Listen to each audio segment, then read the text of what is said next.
बादशाह अकबर के दरबार में एक दिन एक व्यापारी आया जिसका नाम था रामलाल। व्यापारी बहुत परेशान था और बादशाह अकबर के सामने हाथ जोड़कर खड़ा हुआ।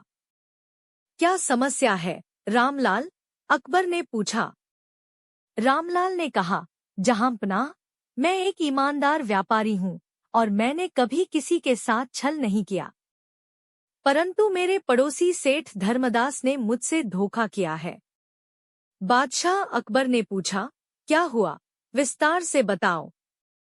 रामलाल ने बताया, जहांपनाह, सेठ धर्मदास ने मुझसे 5,000 स्वर्ण मुद्राएं उधार ली थी और वादा किया था कि 1 महीने के भीतर लौटा देगा, लेकिन जब मैं उससे पैसे मांगने गया तो उसने साफ इनकार कर दिया और कहा कि उसने मुझसे कोई उधार लिया ही नहीं।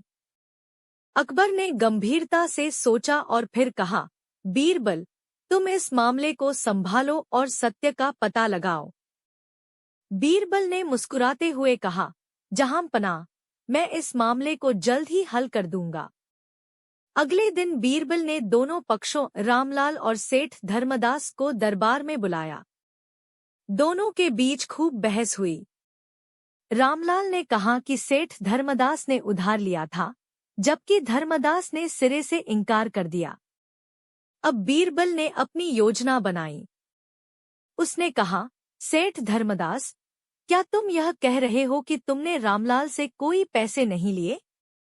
धर्मदास ने आत्मविश्वास से कहा, जी बीरबल जी, मैंने कोई पैसे नहीं लिए। रामलाल झूठ बोल रहा है। बीरबल ने कहा, ठीक है, फिर हमें सबूत चाहिए। उसके बाद बीरबल ने एक बहुत ही दिलचस्प उपाय निकाला। उसने धर्मदास से पूछा, तुम जिस पेड़ के नीचे बैठे थे जब रामलाल तुम्हें पैसे दे रहा था, क्या वह पेड़ अब भी वही है? धर्मदास चौंक गया। वह समझ नहीं पा रहा था कि बीरबल ऐसा क्यों पूछ रहे हैं, पर उसने उत्तर दिया, जी, पेड़ अब भी वही है। बीरबल ने कहा, अच्छा, फिर हमें उस पेड़ से गवाही लेनी होगी। धर्मदास और रामलाल दोनों हैरान थे। धर्मदास ने कहा, कैसे? पेड़ तो बोल नहीं सकता। बीरबल ने कहा, पेड़ भले ही न बोले, लेकिन वह हमें सत्य की ओर ले जा सकता है। फिर बीरबल ने धर्मदास से कहा, तुम तुरंत उस पेड़ के पास जाओ और वहां रुको। हम कुछ समय बाद तुम्हें वहीं बुलाएंगे, तब तक पेड़ हमें सब कुछ बता देगा। धर्मदास सोचने लगा कि यह एक बेवकूफी भरा काम है, लेकिन उसने बीरबल का आदेश मान लिया और पेड़ की ओर चल पड़ा। जैसे ही धर्मदास गया, बीरबल ने रामलाल से कहा, तुम यहीं रुको, मैं इस मामले को अभी सुलझाता हूँ। करीब आधे घंटे बाद धर्मदास वापस आया और कहा, मैं पेड़ के पास जाकर लौट आया हूँ। अब पेड़ क्या कहता है? बीरबल ने मुस्कुराते हुए पूछा, तुम इतनी जल्दी वापस कैसे आ गए?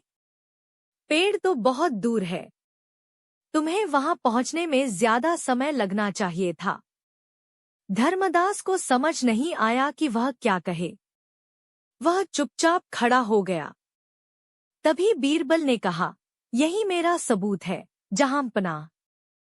सेठ धर्मदास ने झूठ बोला है। अगर उसने सच में पेड़ के नीचे पैसे लिए होते तो उसे पता होता कि पेड़ कितनी दूर है।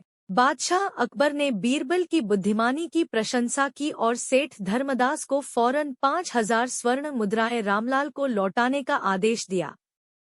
साथ ही धर्मदास को झूठ बोलने की सजा भी दी गई। रामलाल बहुत खुश हुआ और अकबर और बीरबल का धन्यवाद करते हुए दरबार से विदा हुआ।